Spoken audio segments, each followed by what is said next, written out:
Now we will be moving into our first masterclass titled Inclusive Research Method, which promises to offer valuable academic insights relevant to education by Dr. Mastura Mahamed.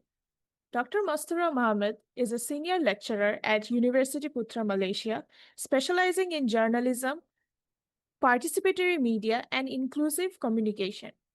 With experience across academia, NGOs, and media, she champions inclusive education and communication, particularly through her role as Vice President of GAPS Malaysia.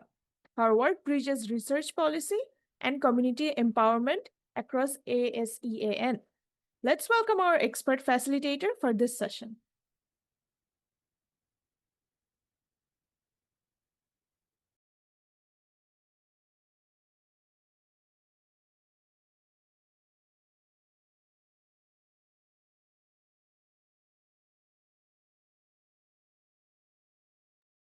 Dr. Master, I think you're muted.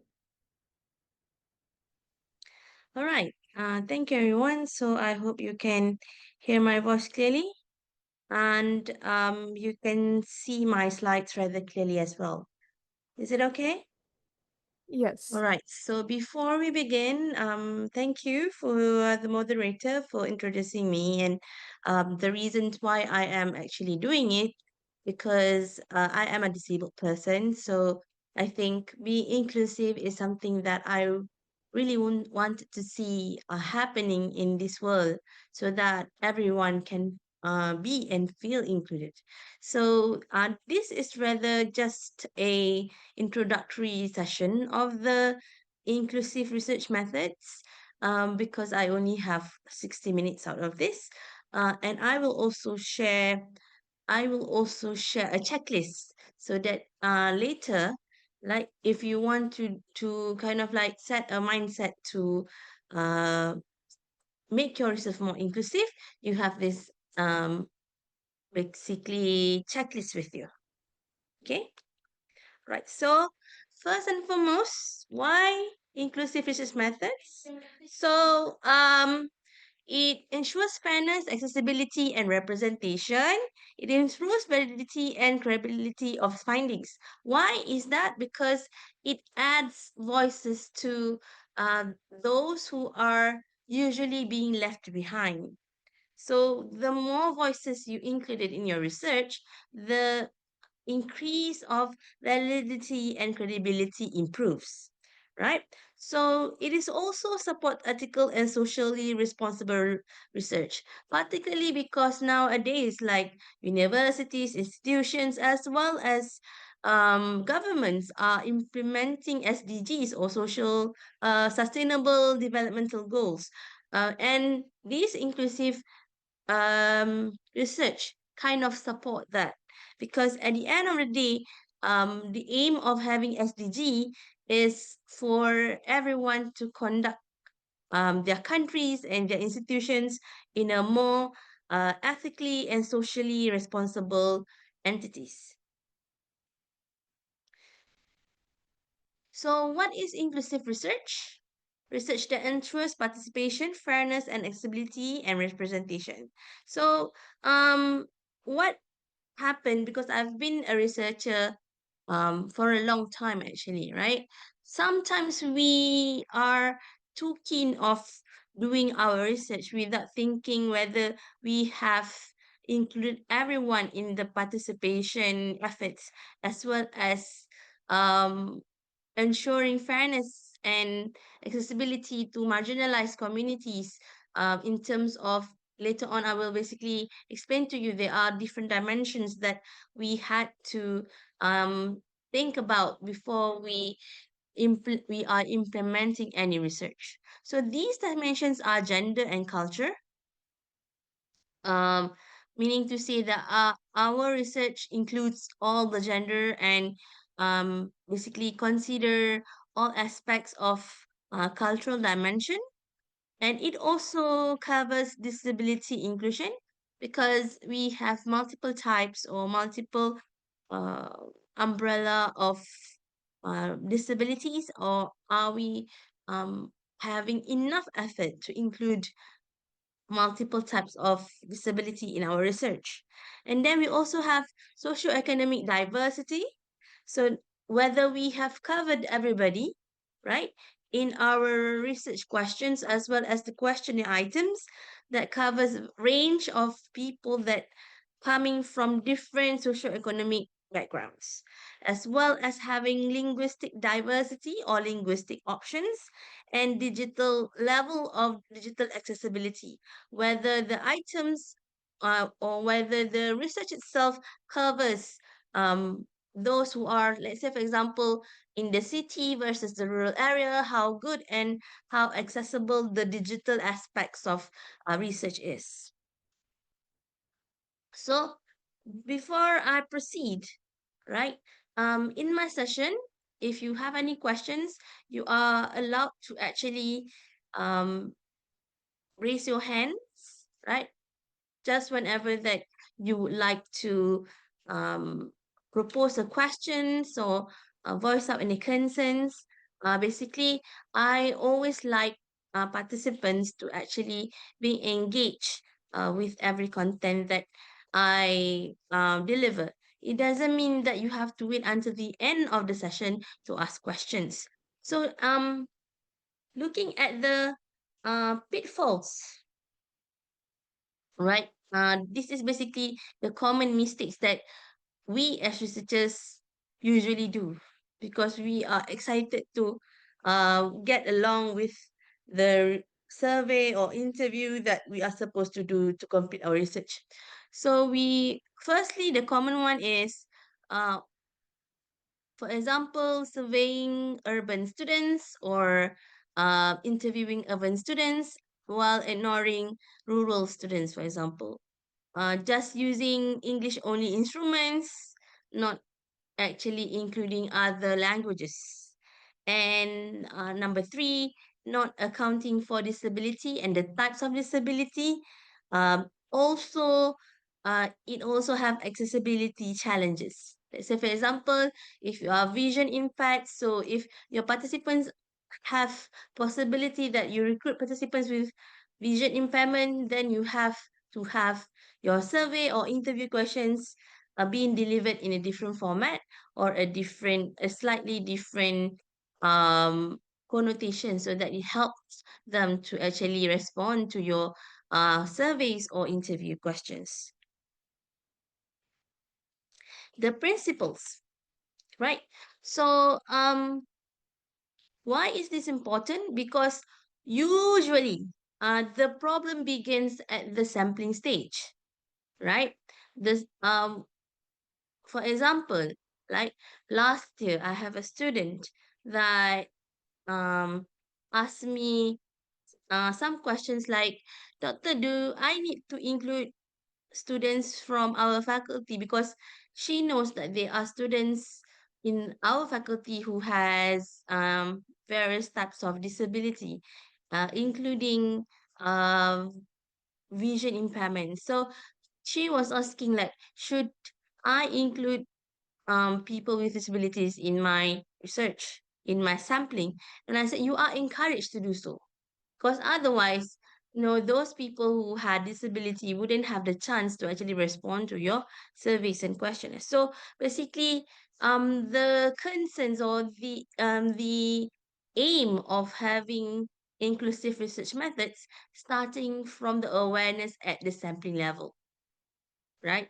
Where you ask the right questions, like whether you should include, right? But for most researchers, I would say that um, they are very reluctant to actually include those who are disabled or those who are from marginalized communities because for them, it would take a longer time if you want to gather enough informants or participants to complete the actual number that the research needs, right? But if your intention to include everybody, that should not be, the main concern.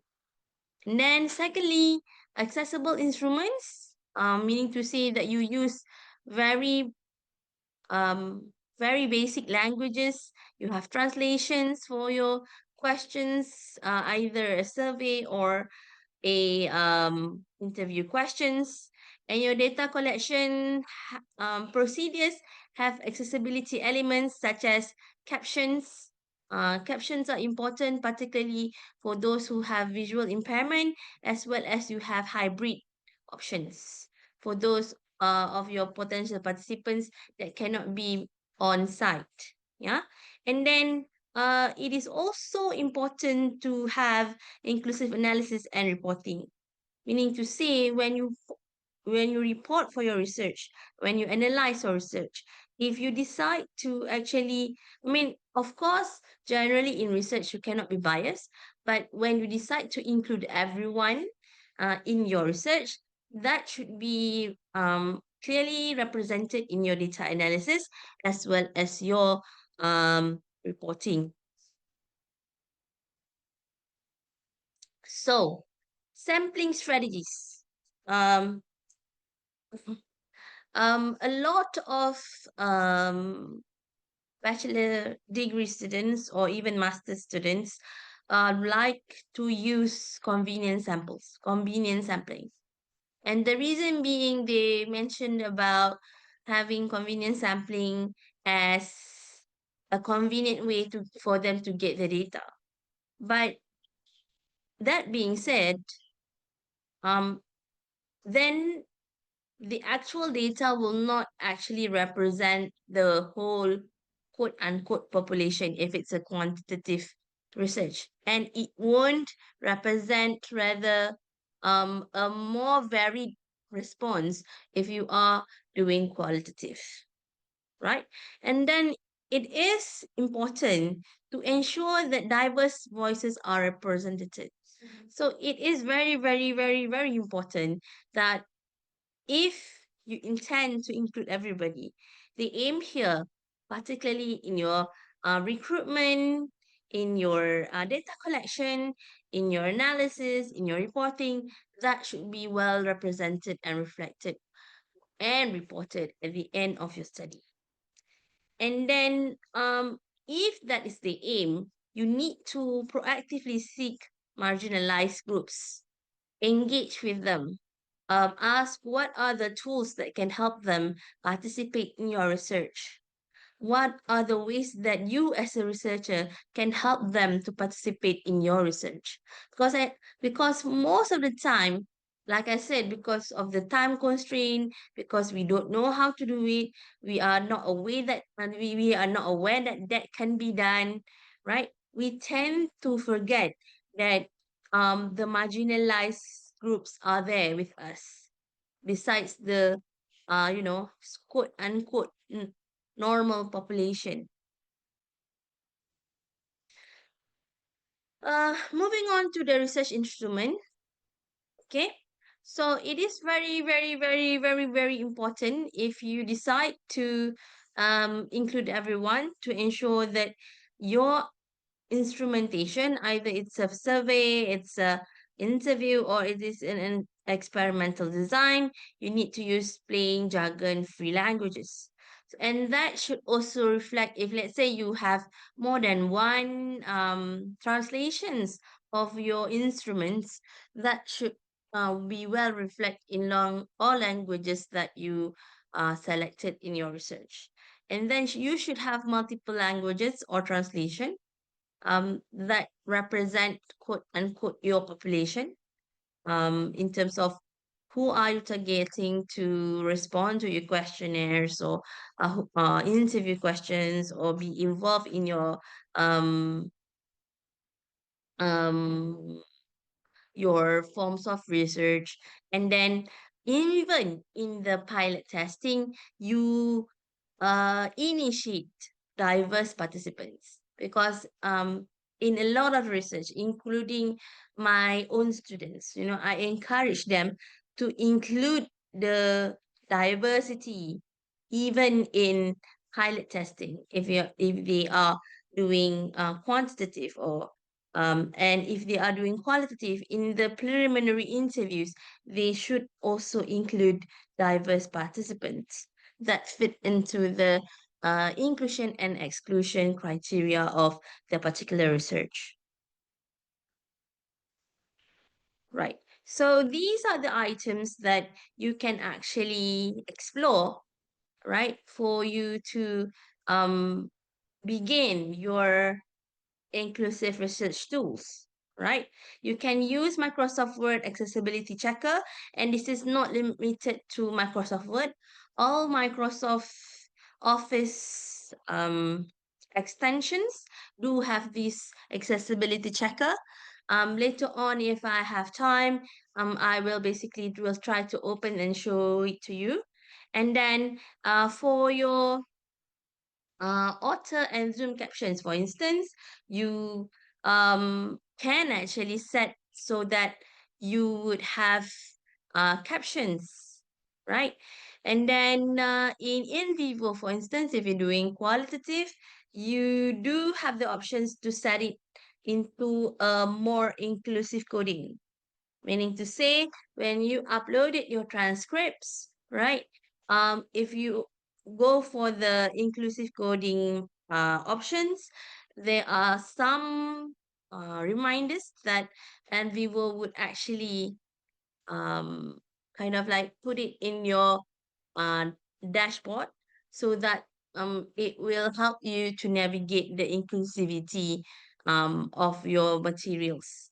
And then in the participatory methods, you can use photo voice, right? Let's say, for example, you have a photo, but let's say if the photo is unable to be seen for some reason, you can use your voice to actually describe what the photo is about. Same like storytelling, there are different formats or multiple formats for storytelling. And it is also very, very important to actually, if you're study deciding to use storytelling as a participatory methods, to include to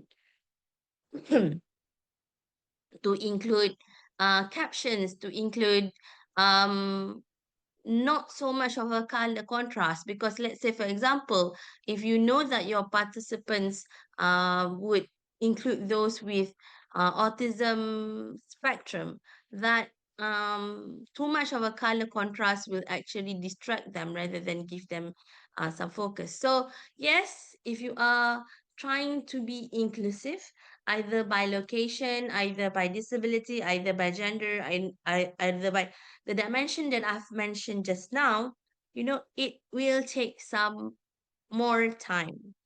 It will take some more efforts. It will take some more of your empathy to actually get it done. But it is very, very important, as I've mentioned just now, if our society wants to move forward, this should be a new norm for research practice. And then last but not least, we should also have co-design workshops. Co-design workshop means, let's say, for example, particularly if you are targeting marginalized group like the disabled community, or those who are coming from the minority groups like by race or by ethnicity. So the co-design workshops will enable the researchers to understand the perspective of the marginalized groups better and create question items or interview items that are more um, representative of them, quote unquote, and then make the delivery methods more accessible to everybody. And it is also very, very, very, very important to have these workshops, co-design workshops, so that you can reduce your assumptions towards them. Because as a researcher, sometimes we take for granted if we have done desk research about a particular marginalized group or multiple marginalized group, you feel that you have known them uh, well. But until you are actually sit in a co-design workshops, then you know there is a lot more things that you didn't know compared to the things that you know. It is an eye-opening. When I first started to initiate this, I do feel out of all the tools and methods, the co-design workshops will actually blow your socks off. But of course, when you are actually doing that, you have to go there with an open mind. You have to actually be there with an open mind. Right. So let's say, for example, we are actually moving on to the case studies. Okay. Before I proceed, is there are any questions on the previous slides or any concerns that the participants would have? Please actually maybe put your questions at the comment sections, or if it's live on YouTube or something, and if it's coming from those who are in the Zoom, you can actually raise your hands and ask questions. Okay, moving on. One of the case studies that I have done, actually, we adjusted the surveys for screen readers for vision impairment. I have mentioned a lot about vision impairment cases due to the fact that in our university, at least, besides physical disability, those who with vision impairment is the second largest marginalized population samples, particularly whenever you are doing research regarding either it's disability related or non-disability related, but you want to include those with disabilities. Um, that's why the those who are with vision impairment is the second highest, particularly in UPM as well as in the major research universities in Malaysia. So that's why you can see from the beginning I put a lot of examples about vision impairment students, because in terms of facilitation of things being more adaptable, they needed more than the um physically disabled students, right? And then it is also important in my research, particularly when I ask students to provide their research questions, either quantitatively or qualitatively, is to provide audio versions of it, meaning to say they have to read and record it before distributing it, meaning to say that it is not only on Google Forms, it should come from, it should also include other formats. Okay?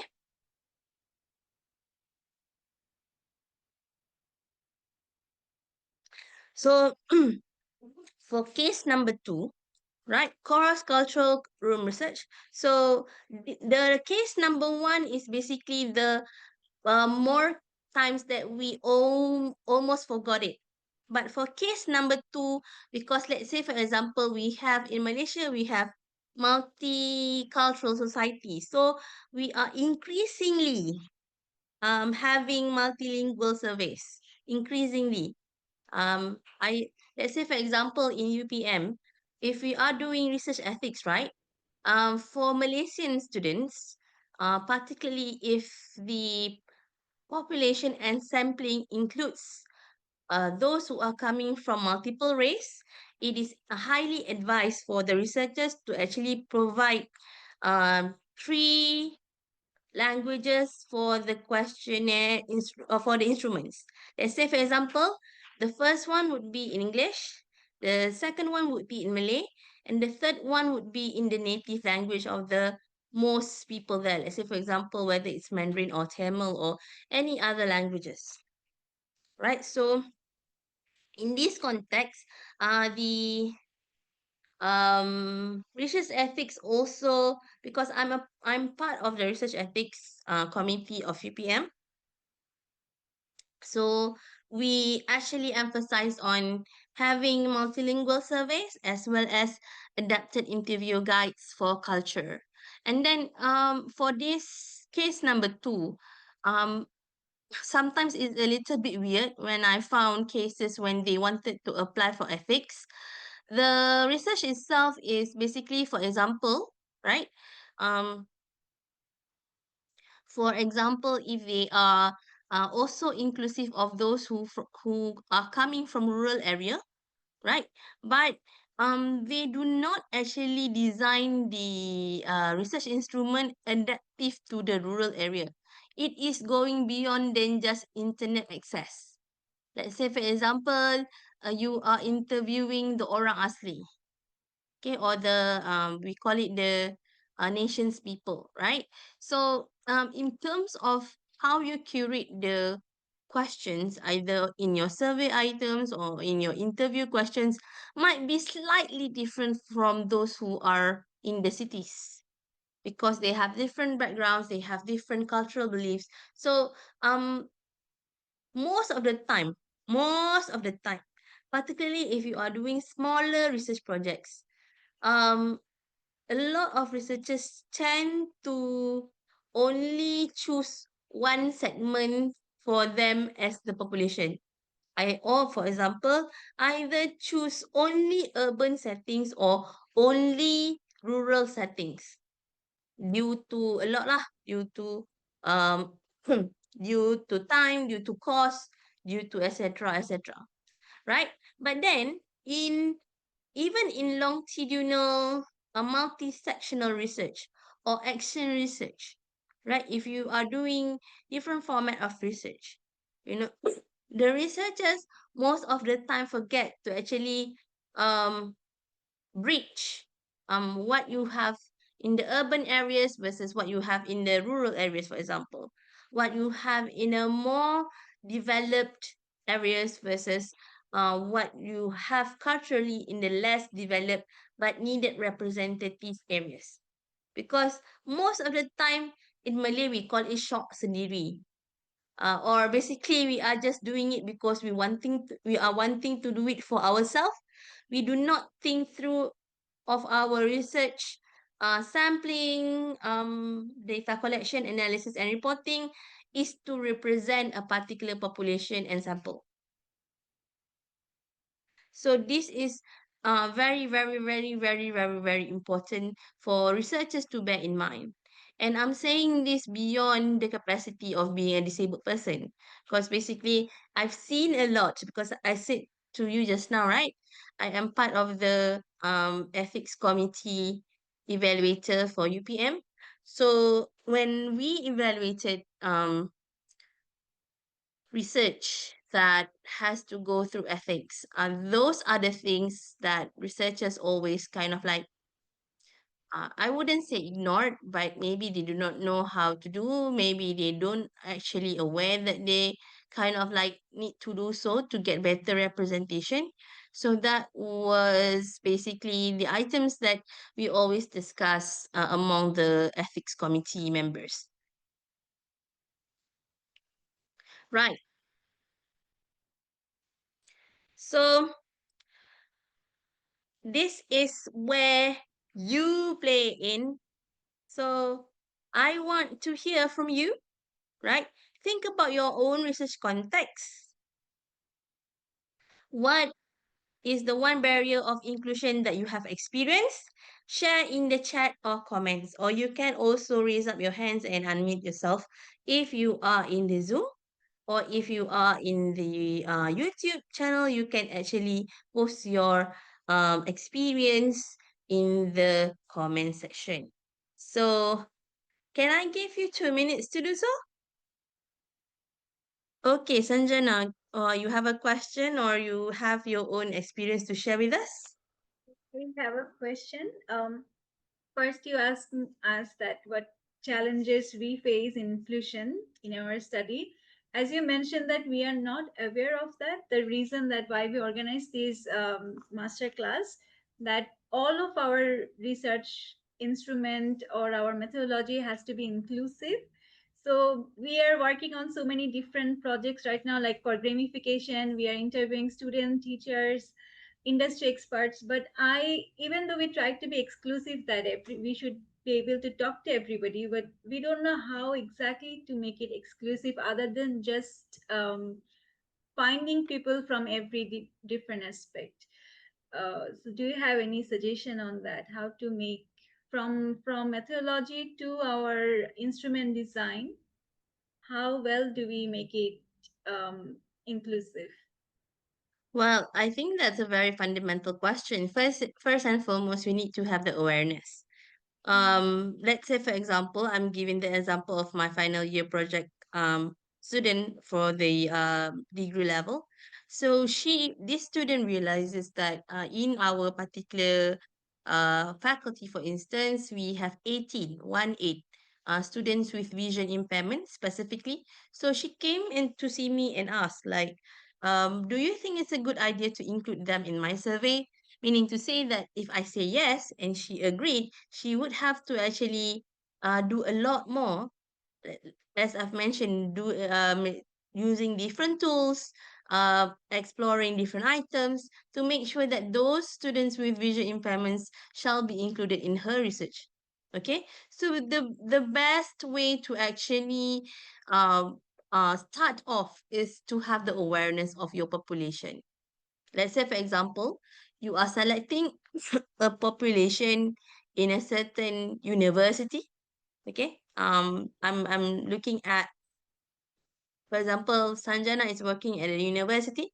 So if she decided, you have to decide on earlier on whether you wanted to have representation to all and everybody.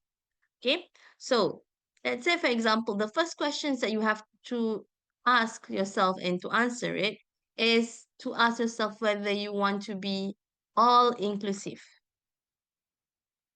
If you want to be all inclusive, meaning to say, you have to first identify who are the marginalized groups in your university. Let's say, for example, in your university, there must be students with disabilities. What type of disabilities that they have? What, let's say, for example, they also students coming from minority groups or minority ethnicities, staff that actually come from minority status, or let's say, for example, campus members that come from rural areas. So how well how far that you want to go deep with this inclusivity banner. And you should find out first when you identify your study population. I'm just saying a university because I usually conduct my research in a university setting. So let's say, for example, I am going to conduct a research and I wanted it to do or to be inclusive. I have to ask myself, like, do I really want it to be inclusive? And is the inclusive only includes people with disabilities or any other dimensions that have mentioned earlier? Let's say, for example, in UPM, we have students from Bintulu, Sarawak. We have a sister campus in Bintulu, Sarawak. Sarawak is another state in Malaysia, right? Another, because in Malaysia we have 14 states. So Sarawak is another state in Malaysia. So whether I want to include those who in Sarawak who might not live in an area that had a good internet connection to be part of my study, let's say, for example. So the planning or the design is something that you have to think ahead before you want to actually identify the actual population, whether you are doing it for the sake of, because, like, particularly if we are doing quantitative, right, because of the element of generalization, we often forget to include everybody. Meaning to say that if we are able to generalize, we don't have to include everybody to represent whoever in campus, to make sure that our research is not biased.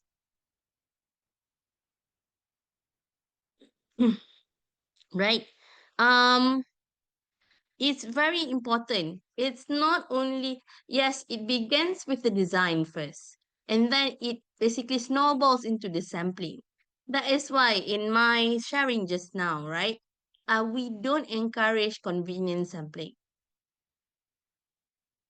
Let's say, for example, right, if you if you are writing to ethics committee and you decide to have a convenience sampling, you need to actually have a strong reason as to why you are selecting convenience sampling. So basically, like, let's say for example, right, if you do just online surveys, yes, yes, John, if you do just online surveys, you may exclude those who coming from rural areas or even urban areas that doesn't have good internet connection. But like I said, a lot of researchers, because I've been in the ethics committee for 5 years now, right? So a lot of researchers take this for granted. Seriously. Yes. And they take it for granted because of the reasons that I've mentioned: time frame, financial resources, non-financial resources. They kind of like that's why I said, let's say for example you want to make a research about the orang asli or the First Nation communities.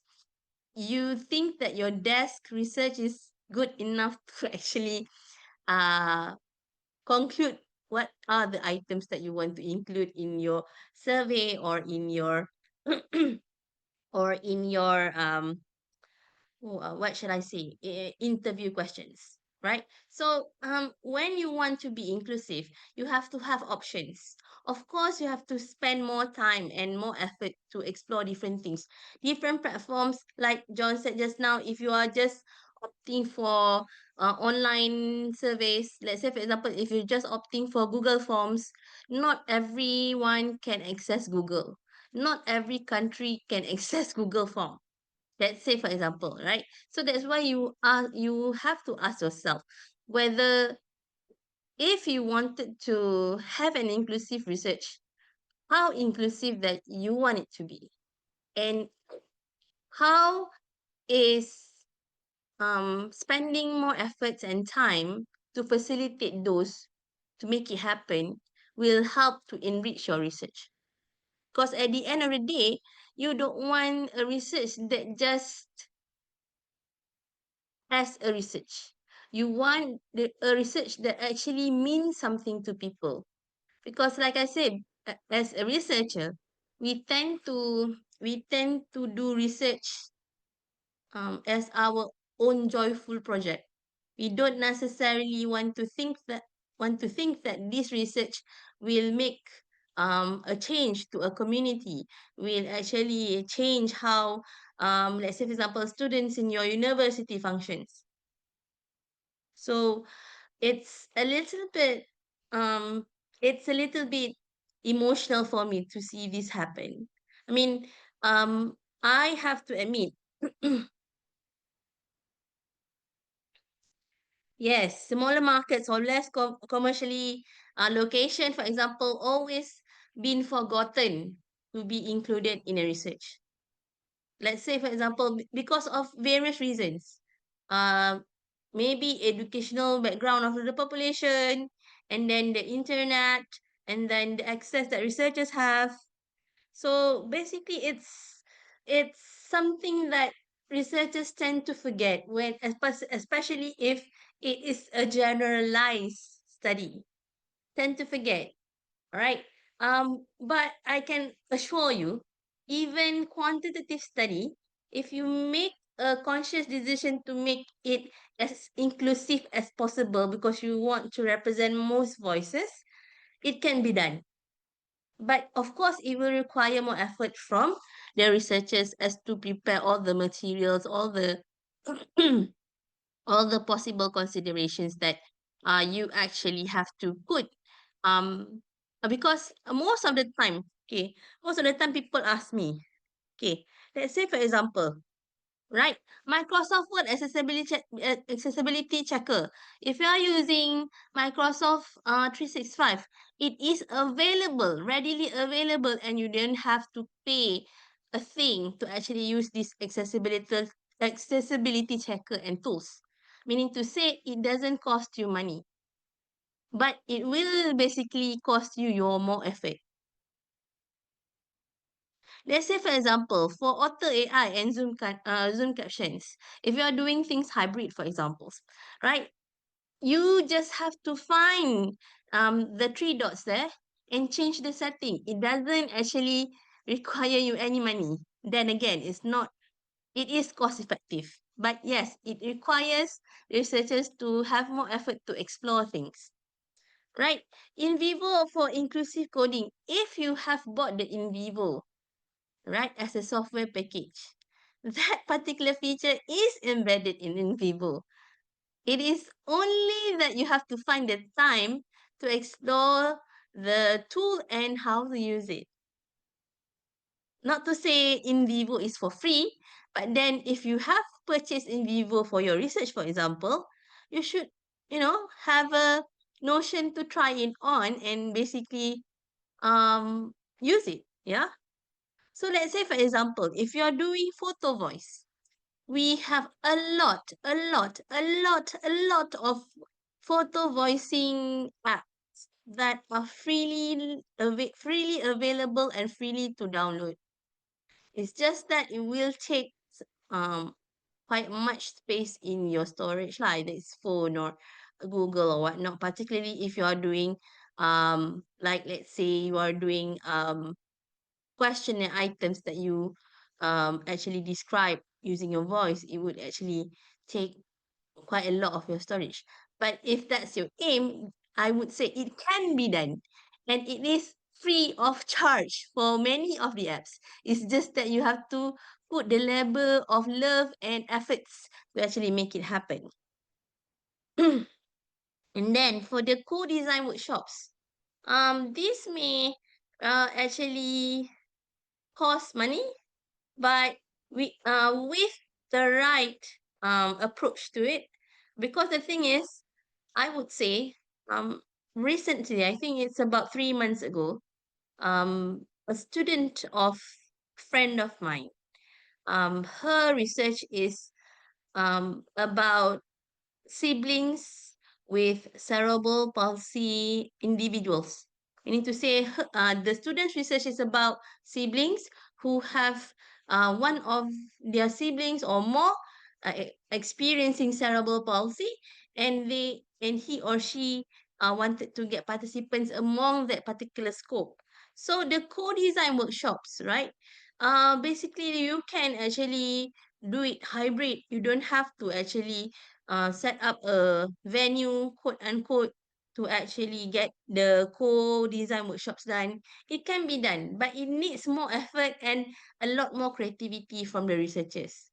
And you need to have that desire to connect yourself with those who you think will carry more varied or diverse voices in your research. Of course, because they are not coming from the mainstream, because they are marginalized, right? You need time to find them. But with time and effort, definitely you can find them. Okay? All right. So this is for all right. For the takeaways, as I've mentioned, because I only have 10 minutes, and then later on I will share the checklist. Right. For the takeaways, inclusivity strengthens ethics and validity. Like I said, when we mention about inclusivity, it is included but not limited to persons with disabilities. It covers a lot more dimensions, as I actually have mentioned in the earlier parts of my presentation, right? And then it is important for you to plan the accessibility early in the research design. Accessibility and representation early in your research design. And like I said, a lot of these efforts can be done without much cost financially, but it has to have more efforts and considerations from the researchers themselves. And basically, that awareness should come earlier before you wanted to design your actual research. Okay. And last but not least, inclusive methods equals social responsible research. Because right? In SDG principles, for example, for reducing inequality, it is item number 10. But if you read the items deeply, and actually you find the words being described for all the items, all the 17 sustainable developmental goals, it screams out inclusivity from SDG 1 to SDG 16, even though it doesn't being said out loud. But of course, it is more prominent in SDG 10. So that is why when you actually apply inclusive methods, you are actually apply or basically indicating socially responsible research.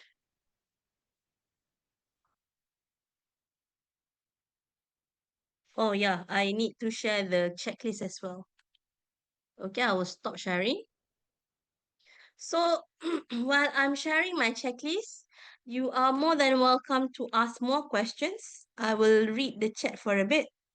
Um, yes, it is challenging for a quite number of reasons, but like I've mentioned in the beginning, you have to ask yourself how inclusive that you want your research. That's like, basically, I for being in the ethics committee for the last 5 years, I do find that it's a challenge for everyone, every single researcher, to make it completely inclusive to everyone. Like I said, you have a lot of challenges, financially, non-financial, geography wise, socio-economic wise. But you as a researcher, you should ask yourself how inclusive you want your own research to be, and how uh, you want to make sure that your research is basically being well represented in your context. All right.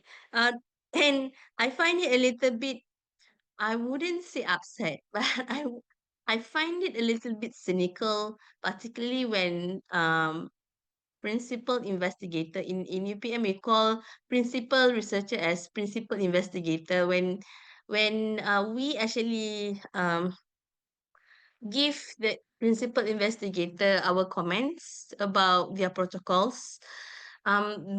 The particularly if they are doing experimental or quantitative, some of them would ask, um should we be inclusive? Should we be inclusive? Because one of the checklists is basically how inclusive you want your research to be. So when that particular people, I mean whoever that I'm examining, ask me like, should we be inclusive? The answer is with you, not with me. So I do not know why these researchers are asking me the questions again. So let me jump to the latest comments. Yes, Yuan Chan, yes, the type of sampling method is crucial for establishing the journalizability in study findings, particularly if you want to evoke inclusion in your study sample. So at the end of the day, the key takeaway, you have to ask yourself, how inclusive you want your own research to be. How like particularly, okay, the issue that I have particularly with my um master of coursework student, because I have research master students as well as coursework master students. So whenever they want to employ sampling, for instance, right? Because coursework students would not have much time compared to research-based students.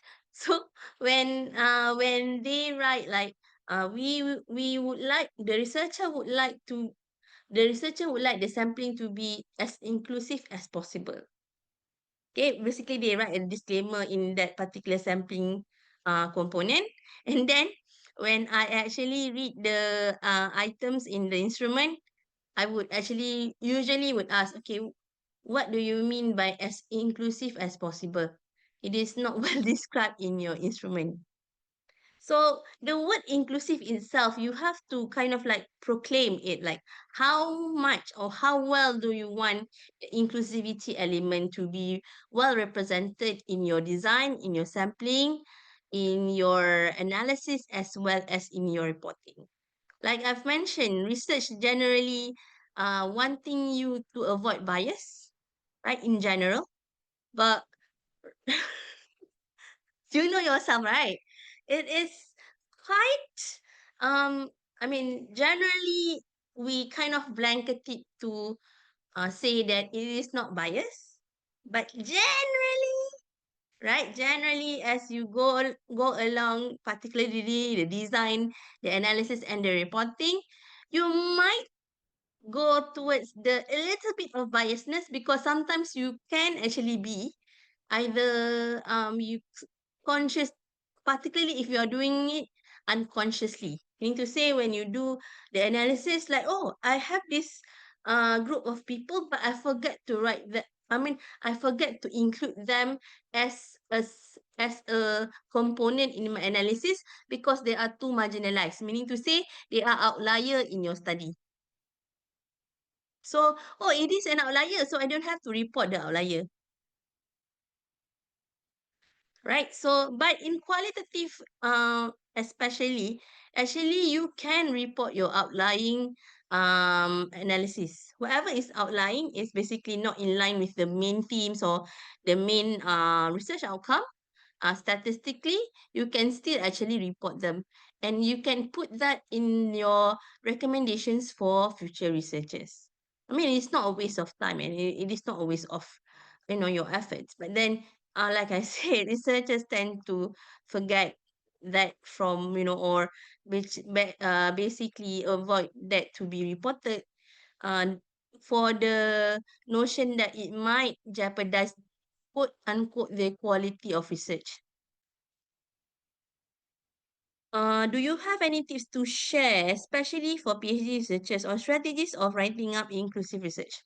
Okay, I've mentioned a little bit about having outlier results, for example, right?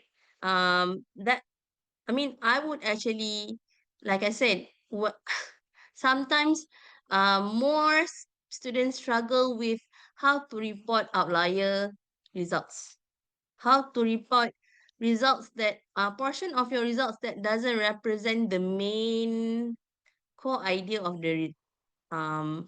your research, right? It is easier to be done to actually report that, particularly in qualitative and experimental research. But quantitative researchers find it difficult because they say it will somehow affect the quality of their quantitative analysis. And I would disagree. Like I said, you might not make it like a bold statement in your analysis section, but it should be there. And you shall actually connect that or link that with your recommendation of research as well. And I think that is also how, actually, if you are going to publish in a very high ranked journal, actually, that is the way to tackle high ranked journal like Q1, Q2 journal. They always wanted to know what is new, what is basically different to lead the next phase of research, or the recommendations for future research. Okay, without further ado, I think I would share also the checklist. Wait for a while, yeah.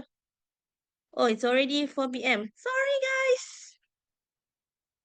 No problem at all, Doctor. Please go on. Okay, so I'll share this. But like I said, if any of you is interested to explore more, because this is just the surface of things. If any one of you interested to learn more, particularly in intermediate and advanced levels, there it can be arranged later. But it depends on how many of you who are interested, of course. Okay, let me share my screen. Okay, I hope you can see my screen. So this is particularly a simple checklist that I have. So it starts with the planning stage. Yes, Kusai, I just noticed that you raised your hands. Any questions before I go through the checklist? Kusai? Assalamualaikum. Waalaikumsalam. Assalamualaikum, everybody. Thank you so much for your for all what you are teaching us. I have a question, and my problem that sometimes I ask question which is relevant to the topic, but from some angle might not be relevant. However, Prof. Craig always accept my question. So I would like to ask a question. I was just like yesterday I was attending PD of a proposal defense of one of my friends, and while he was doing his presentation, he ended as at the end and concluded that his study, he's also doing about supply chain management. He said that his study will lead to better results and positive things. So he Oh, was explaining. that's not a good conclusion. That is Yeah, just the that's thing is not a that good conclusion at all. yeah, the thing that we were shocked, like when the discussion started to respond, they Mm-hmm. said that from where, how did you just get the point or the proof, or have you been persuaded, or you want to or do you want to persuade us that your study will lead to this result? Where is the citation what is the citation? What is the name of the authors who just support what you are saying? So at Yes, that moment, yes. even I was confused because it's like my friend is doing his own research, and and he was saying that all the time the discussions and the PhD they mentioned that better your study have to be something new or new result. So that this will help and to support the research. Yeah, it has to be more specific. When he said better, what is better? Because in his conclusion, he mentioned better outcomes, right? What is better? I mean, basically, when students or PhD candidates would like to conclude, particularly in proposal defense, when you mention better, you have to specify which area will be better, how it can be better. Because the conclusion itself, based on what I've understand, based on what you're saying, is basically very generic. It's non-specific to his particular problem statement or his particular research questions, to say the least, right? Yeah, but the question that dear Prof, okay, the question was the thing which make me also nervous. Even I'm like a complex things complicate. Like in case if my colleague like will put a citation or like some or a name of authors who just support his idea, then what is the new thing about my friend research itself? That's the Yeah. question that was confusing us. Yeah, I mean, let's say, for example, right, if you want to conclude your proposal defense, you have to connect back with your problem statement and your research question to understand what areas of betterment that you should actually include in your conclusion. You cannot simply say it will be better. You refer back to what is the actual specific research problems as well as the research questions that you are presenting in your proposal defense, and tie in that to the predicament of how that can answer your research questions and solve your problem statement. It cannot Okay. be too generic. It has to be very specific. And yes, it has to be, I mean, ideally, it should be cited somewhere, right? Because you cannot, because in the proposal defense stage, you haven't done your research yet. But then your friend is confidently saying, oh, this research will make da better, but did not disclose which area can be better, how it can be done to be better. Maybe I will try to elaborate the question from another angle, dear Prof. Is that the question is that in case if already other people already cited, then what is the new about it? That was the thing which is confusing us. I hope that I just clarify what Like I said, the elements that um the elements that should be better. Okay, let's say, for example, your problem statement mentioned about lack of inclusivity studies among visual impact people, for example, right? So the conclusion should actually say what are the ways that you want to do to actually um respond to that problem statement. Let's say, for example, um, this can be better by increasing the efforts to recruit the number of people with visual impairment in mainstream research, for example. And that can be coming from recommendations for future research from existing research that you can cite. If you get what I mean. we'll try to focus more on and just just like to learn you right. Jazakumullah khair. All right, Yes. thank you so much. So Thank you. basically, I think maybe this one later on, if everyone is interested to have this, I can give this to the organizer, and these are the questions or the checklist that you have to actually ask yourself before you decide whether you have covered things inclusively or not. So so in the planning stage, you can ask, have identified who might be excluded, right?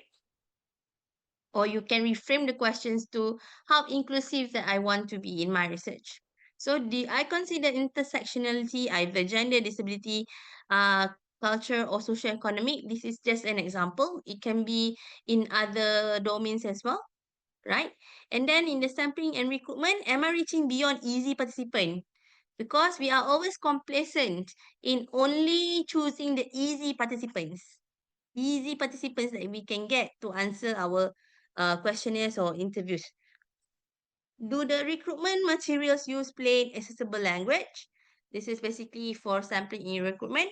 The instruments and tools, service interviews translated for accessibility, multilingual, and our online tools are screen reader friendly. If you are deciding to only use online, if not, I would actually suggest another thing.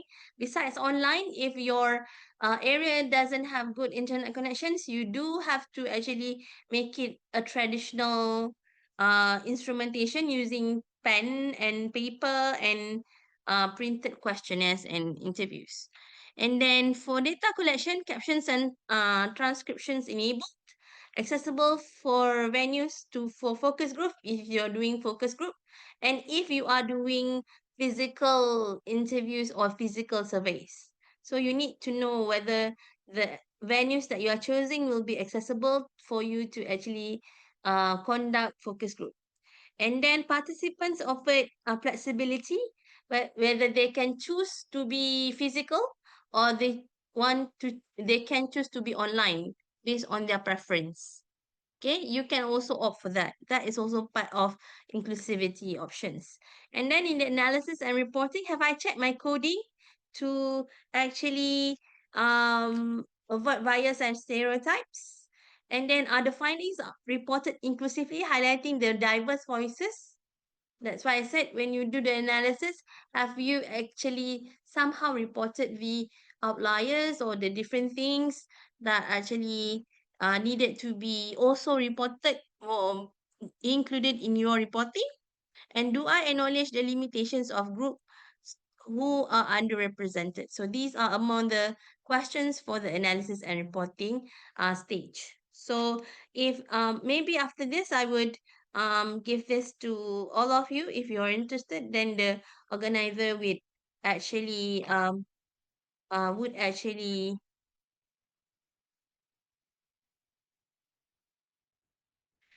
not finish yet. Not finish yet. Thank you. Would actually distribute them to all the participants today. All right. Thank you. I think that's the end. Thank you, everyone. Thank you so much, Dr. Mastura. It has been a great session, and if you could share the checklist with us, we will definitely send it out to all the participants here today. Thank you so much for your time, Dr. Mastura. Thank you.